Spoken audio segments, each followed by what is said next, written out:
दोस्तों आज की इस वीडियो में मैं आपको बताऊंगा कि फ्लिपकार्ट के सेलर पैनल में जो प्रॉफिट एंड लॉस जो रिपोर्ट होती है जो कि फ्लिपकार्ट की ओर से प्रोवाइड की जाती है, इसी में आप मंथली बेसिस पे कैसे फाइंड आउट करेंगे कि आपको फ्लिपकार्ट के जो आपका जिसमें आप अपने प्रोडक्ट लिस्ट किए हुए हैं तो उसमें आपको मंथली प्रॉफिट हो रहा है या लॉस हो रहा है। तो इसी की एक रिपोर्ट जो है फ्लिपकार्ट की ओर से प्रोवाइड की जाती है और उसी को थोड़ा सा मैं समझाने की यहाँ पे कोशिश करूंगा कि आपको जिससे ये फाइंड आउट हो जाए कि आपको फ्लिपकार्ट पे जो मंथली बेसिस पे जो भी आपका ऑर्डर रिसीव हो रहे हैं उनमें आपको प्रॉफिट हो रहा है या लॉस हो रहा है। तो यहाँ पर मैंने अभी फ्लिपकार्ट का जो सेलर पैनल है वो मैंने लॉगिन किया हुआ है और इसी के फ्रंट में जो डैशबोर्ड होता है इसी में आपको यहाँ पे ये देखने को मिल जाता है कि आपका प्रॉफिट एंड लॉस जो होता है इसी के अंदर check your profit and loss report. तो इसके अलावा अगर आपको अपनी सेपरेट रिपोर्ट अगर डाउनलोड करनी होती है, जैसे डैशबोर्ड पे अगर आपको ये नहीं मिलता है तो आप यहाँ से जैसे जाएंगे रिपोर्ट्स के अंदर और ये होता है रिपोर्ट सेंटर। तो रिपोर्ट सेंटर के अंदर आप जाएंगे और यहाँ पे होता है आपका पेमेंट रिपोर्ट।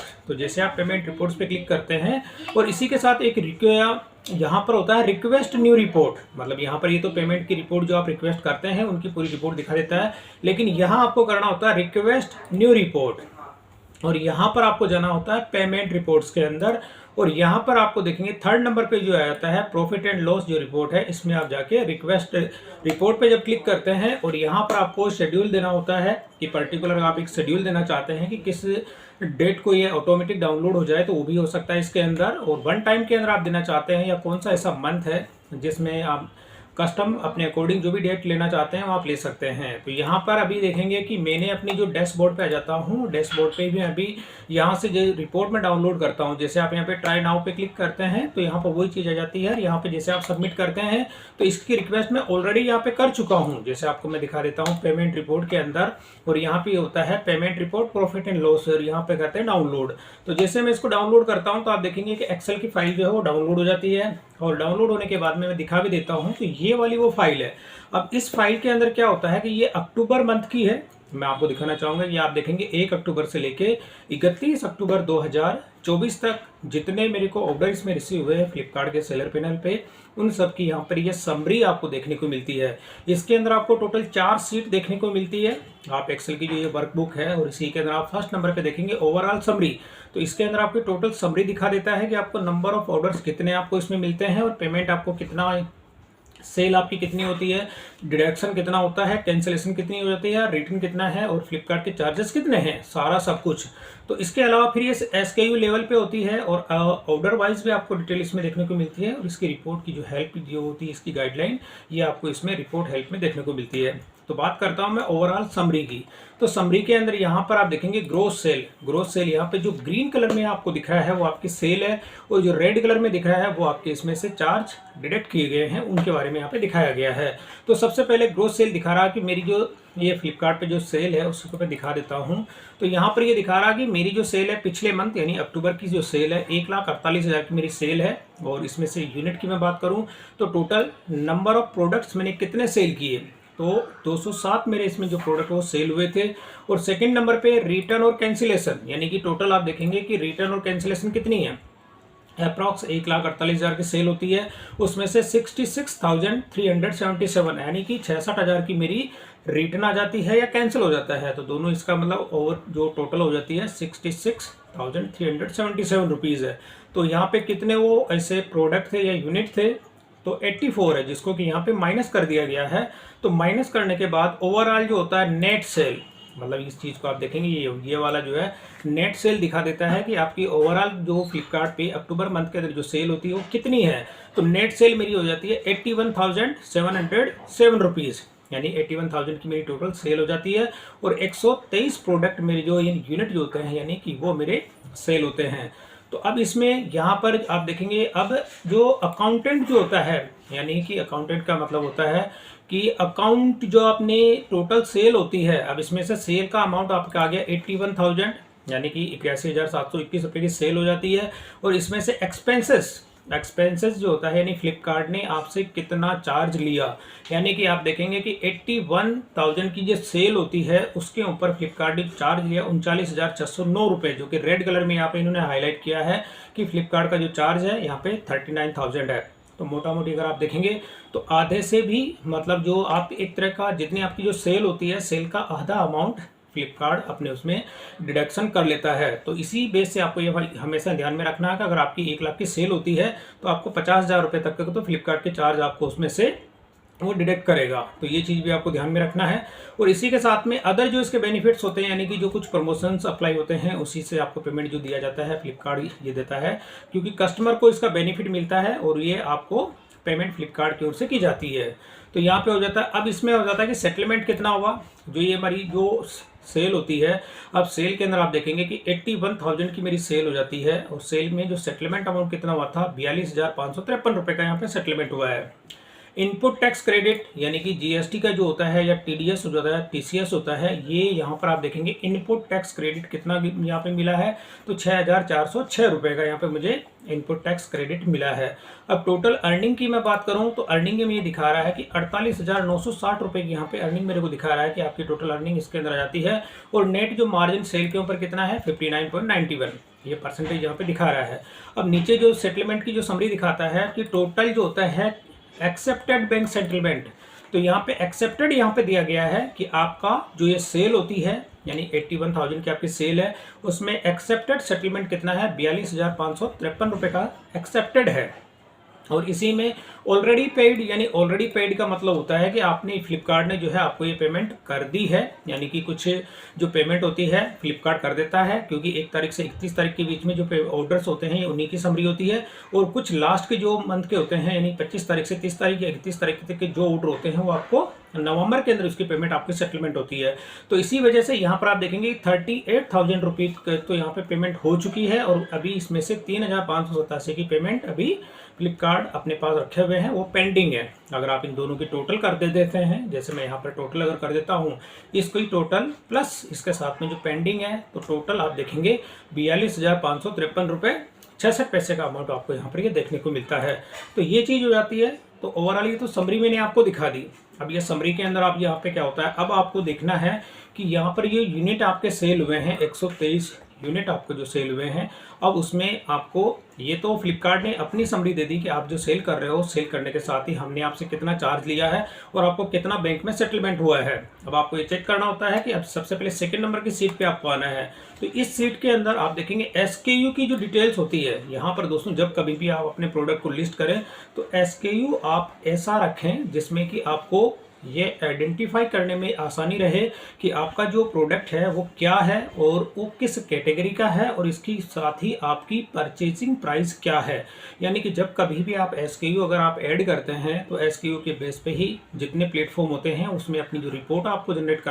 करते हैं तो उसमें SKU का बहुत बड़ा रोल होता है। तो SKU के अंदर आप अपने प्रोडक्ट के कुछ कोड डिफाइन कर दें, कैटेगरी वाइज आप उसमें कर दें। इसके साथ ही आप अपनी जो परचेजिंग प्राइस आपकी होती है उसको भी आप उसमें ऐड कर दें, ताकि आपको ये पता रहे कि आपने इस प्रोडक्ट को कितने में परचेज किया है और आप कितने में उसको सेल कर रहे हैं। तो यहाँ पर ये SKU वाइज आपको जो होता है, क्योंकि प्रोडक्ट की डिस्क्रिप्शन जो होता है इसमें नहीं ली जाती है क्योंकि डिस्क्रिप्शन काफ़ी बड़ी हो जाती है। तो इस वजह से SKU के अंदर जो होते हैं शॉर्ट में जो कुछ अल्फ़ाबेट होते हैं उसी के बेस पे आपकी यहाँ पे रिपोर्ट होती है।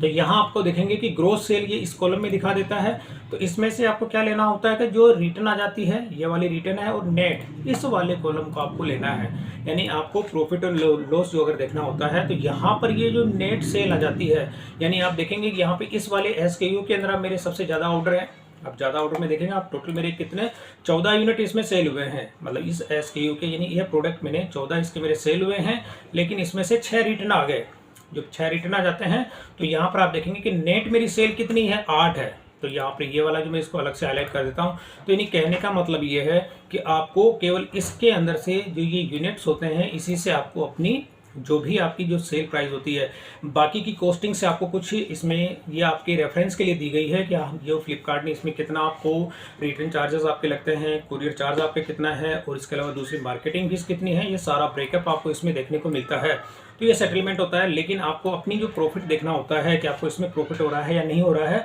तो यहाँ पर ये वाले जो यूनिट्स होते हैं और ये जो SKUs होता है इसके हिसाब से आपको अपनी परचेजिंग जो प्राइस होती है, तो यहाँ पे जो बैंक में आपका सेटलमेंट होता है, जैसे आप देखेंगे बैंक में जो यहाँ पे सेटलमेंट हो रहा है इस वाले अमाउंट से आपको जो आपकी परचेजिंग प्राइस होती है उसको इसमें से लेस कर देना होता है। यानी कि जैसे फॉर एग्जांपल यहाँ पे आप एक अपना अलग से कॉलम ले लें या इस डाटा को आप कहीं पे भी कॉपी पेस्ट कर लें। और कॉपी पेस्ट करने के साथ ही जैसे ये मेरा एक प्रोडक्ट है, जैसे फॉर एग्जांपल यहाँ पे मेरी जो 1-2 यूनिट मैंने इसके सेल किए हैं और बैंक में मेरे 1312 रुपये का जो है ये यहाँ पे सेटलमेंट हुआ है। अगर मैं इस प्रोडक्ट को आपको दिखाऊं, जैसे कि SKUs अगर आप मैं जैसे कॉपी करता हूं और फ्लिपकार्ट के सेलर पैनल पे आपको मैं अपना ये दिखा देता हूं कि कौन सी मेरी लिस्टिंग है। तो यहाँ पे जैसे माई लिस्टिंग्स में आके जो SKU मैंने अभी कॉपी पेस्ट किया है उसी को मैं यहाँ पे सर्च कर लेता हूँ और सर्च करने के साथ ही जैसे यहाँ पे मैं करता हूँ सर्च, तो ये वाला जो प्रोडक्ट है यानी ब्रास की एक तरह की ये मिनी जो है कढ़ाई है और मैं इसी को आपको दिखा देता हूँ। ये जो प्रोडक्ट है अभी फ्लिपकार्ट पे लाइव है, तो ये वाला वो प्रोडक्ट है। अभी इसकी अगर रेटिंग की बात करूँ तो 4.1 रेटिंग है और ये 1050 का मैं इसको सेल कर रहा हूँ। तो यहाँ पर ये मेरी जो परचेजिंग प्राइस होती है अप्रॉक्स इसकी 450 रुपये मेरी परचेजिंग प्राइस है। तो अब इसमें मेरा कितना प्रॉफिट हो रहा है अगर मैं आपको यहीं पर दिखा दूँ, जैसे ये SKUs मैंने आपको दिखा दिया, 2 यूनिट मेरी सेल हुई है। 2 यूनिट के अंदर आप देखेंगे बैंक के अंदर जो मेरा सेटलमेंट हुआ है 1312 रुपये। अब 1312 रुपये है तो मैंने यहाँ पे आपको बताया था कि 450 मेरी इसकी प्रोडक्ट की कॉस्टिंग है। तो 450 का मतलब होता है कि मैं अगर यहाँ पर इससे जो यहाँ पर ये वाला जो प्रोडक्ट है, जैसे मैंने 450 मैंने इसकी कॉस्टिंग बताई थी, इसको मैं इंटू कर देता हूँ जो नेट सेल जो होता है इस वाले से, और यहाँ पे मैं एंटर कर देता हूँ। तो यहाँ पर आप देखेंगे कि मेरी जो परचेजिंग है 900 रुपये की है। अब 900 रुपये मेरी परचेजिंग प्राइस हो गई। तो जो बैंक में जो सेटलमेंट हुआ है, अब जैसे यहाँ पर आपको थोड़ा सा ये देखना होता है, जैसे मैं आपको ये दिखा देता हूँ, ये वाला जो बैंक में जो सेटलमेंट हो रहा है इसमें से आपको माइनस कर देना है जो परचेजिंग प्राइस आपकी कितनी है, जैसे 450, और इंटू कर देना है आपको इस वाले कॉलम से, ये वाला जो नेट होता है इससे आपको एंटर कर देना है। तो यहाँ आपको प्रॉफिट कितना अर्न हुआ ये वाली चीज़ आपको दिखा देता हूँ। तो मेरा यहाँ पे प्रॉफिट है 412 रुपये 27 पैसे का, यानी 2 प्रोडक्ट यहाँ पे मैंने सेल किए हैं। तो इसी तरह से आप इसको पूरे नीचे तक यानी कि डाउन तक अगर आप देखेंगे तो इस तरह से करके आपको ये पता लग जाएगा कि कौन से प्रोडक्ट में आपको कितना प्रॉफिट अर्न हो रहा है। तो दोस्तों ये होता है फ्लिपकार्ट का जो प्रॉफिट एंड लॉस जो होता है उसी की समरी मैंने आपको बताई है। एक कॉलम आप एक्स्ट्रा यहाँ पे ऐड कर लें और इसके साथ ही जो पेकिंग चार्जेस होते हैं या आपकी दूसरी जो अदर चार्जेस होते हैं वो भी आप इसमें आप ऐड करके और अपना प्रॉफिट अच्छे से कैलकुलेट कर सकते हैं। ये तो मैंने एक एग्जाम्पल दिखाया था आपको कि एक प्रोडक्ट पे मैंने को जो 2 यूनिट यहाँ पे मैंने सेल किए हैं तो उसमें मैंने अपना प्रॉफिट आपको दिखा दिया। और दिखाने के साथ ही अब जो सेकंड नंबर पे होता है अगर आपको ये तो SKU वाइज डिटेल है, मतलब SKU के लेवल पे, क्योंकि एक ही ऑर्डर होता है। आप देखेंगे जो मल्टीपल आपकी जो लिस्टिंग्स होती है उसमें ऑर्डर्स आपको मल्टीपल टाइम रिसीव होते हैं, तो ये SKU वाइज यहाँ पे समरी दे देते हैं। अगर आपको ऑर्डर वाइज डिटेल देखनी होती है तो यहाँ पर ये वाली जो सीट होती है इसमें आपको ऑर्डर वाइज अपने प्रॉफिट एंड लॉस की समरी भी आप यहाँ पे देख सकते हैं कि कौन सा आपका ऑर्डर ID, यानी एक पर्टिकुलर एक ऑर्डर मैंने जैसे आपको बताया था कि यहाँ पे समरी के अंदर आप देखेंगे टोटल नंबर ऑफ ऑर्डर कितने थे, 207 यूनिट थे। तो यहाँ पर आपको टोटल 207 यूनिट ही देखने को मिलेंगे। अगर जैसे मैं यहाँ पे डाउन स्क्रॉल करता हूँ यहाँ पे नीचे तक तो आप देखेंगे टोटल अभी कितने हैं, टोटल 201 यहाँ पे है। इसी के अंदर जो है कोई भी कस्टमर जो होता है मल्टीपल ऑर्डर्स भी होते हैं तो यहाँ पे ओवरऑल मतलब जितने भी ऑर्डर होते हैं उन सब की समरी आपको यहाँ पर देखने को मिलती है। तो ये वाली चीज़ हो जाती है, इसमें आप देख सकते हैं कौन सा ऑर्डर आपका कैंसिल हुआ है, कौन सा रिटर्न हुआ है या कौन सा आपका जिसका कस्टमर को सक्सेसफुली डिलीवर्ड हो गया। और इसके साथ ही लास्ट वाली जो होती है रिपोर्ट जो होती है हेल्पिंग के लिए होती है कि कौन सा किसको आप किस तरह से अंडरस्टैंड करेंगे, यहाँ पर ये पूरी समरी दी गई है। तो दोस्तों ये था फ्लिपकार्ट का प्रॉफिट एंड लॉस। अगर आपको देखना होता है तो इस वाली जो सीट होती है इस सीट को आप देख सकते हैं। और यहाँ पर मैंने अभी जैसे आपको दिखाया था कि ये फ्लिपकार्ट ने जो पेमेंट का जो सेटलमेंट होता है, अब ये इसने बता दिया कि भाई हमने आपको जो बैंक में कितना सेटलमेंट हुआ, अब सेटलमेंट होने के साथ रियलिटी में कितना हुआ है अगर वो मैं आपको दिखाऊं तो यहाँ पर इसने तो बता दिया कि भाई हमने आपको अक्टूबर के अंदर जो पेमेंट की है एक्सेप्टेड इसने भैया 42,000 दिखाया था और ऑलरेडी पेड कितना 38,000, यानी इसने अक्टूबर के अंदर जो ऑर्डर जितने भी मेरे को रिसीव हुए थे उसमें से इसने 38,000 यानी 38,965 का पेमेंट मुझे कर चुके हैं। लेकिन इसमें आप देखेंगे पेमेंट मेरे को अक्टूबर के अंदर टोटल कितनी रिसीव हुई तो ये भी मैं आपको दिखा देता हूँ। अगर आपको भी चेक करना होता है तो आप फ्लिपकार्ट के इसमें आएंगे डैशबोर्ड में और यहाँ पे होता है पेमेंट, और पेमेंट में आप जाएंगे ओवरव्यू के अंदर और ओवरव्यू में यहाँ पे होता है सी ऑल फॉर नवंबर। यहाँ पर अगर आप जैसे क्लिक करेंगे तो यहाँ पर आपको पूरे मंथ वाइज यानी कि आप देखेंगे टोटल, अगर मैं अक्टूबर की बात कर रहा हूँ, ये तो नवंबर की थी, अब ये अक्टूबर का मैं बता रहा हूँ। तो अक्टूबर के अंदर आप देखेंगे टोटल जो पेमेंट मेरे को रिसीव होती है फ्लिपकार्ट की ओर से वो होती है कि 41,290 रुपीज़ की। तो 41,000 की पेमेंट फ्लिपकार्ट की ओर से मुझे मिलती है। इसमें से प्रीपेड जो होते हैं उसकी 8,000 की है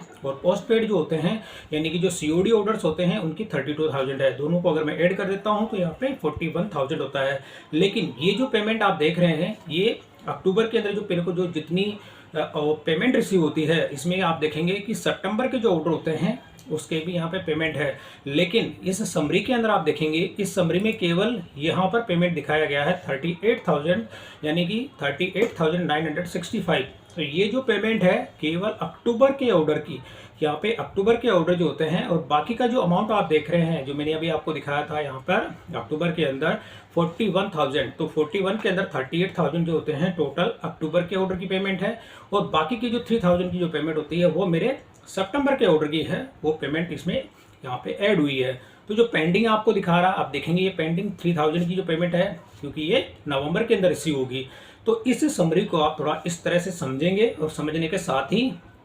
SKU वाइज जो मैंने आपको बता दिया था कि अगर SKU वाइज अगर आपको अपना प्रॉफिट एंड लॉस दिखाना हो, यहाँ पे आपको चेक करना होता है, तो एक कॉलम आप यहाँ पे ऐड कर लें, और ऐड करने के साथ ही जितने भी आपके SKUs होते हैं, नेट आपकी यूनिट जो सेल होती है, इसमें से आप यहाँ पे अपनी जो परचेजिंग प्राइस होती है उसमें से जो बैंक में जो सेटलमेंट होता है इसको लेस कर दें। लेस करने के बाद जो रेस्ट अमाउंट आपका बचता है वही आपका प्रॉफिट होता है। और इसके अलावा अगर आपको इसमें देखते हैं कि अगर आपको प्रॉफिट नहीं है तो उस प्रोडक्ट को या तो आप अपनी लिस्टिंग को क्लोज कर दें या उसकी प्राइस को आप इंक्रीज कर दें। तो दोस्तों ये चीज़ था फ्लिपकार्ट का प्रॉफिट एंड लॉस की जो रिपोर्ट थी। तो बेसिक सी कुछ इन्फॉर्मेशन मैंने आप लोगों के साथ में शेयर की है। तो दोस्तों वीडियो पसंद आई तो इसे लाइक और शेयर जरूर करें, और मेरे चैनल को सब्सक्राइब करना ना भूलें।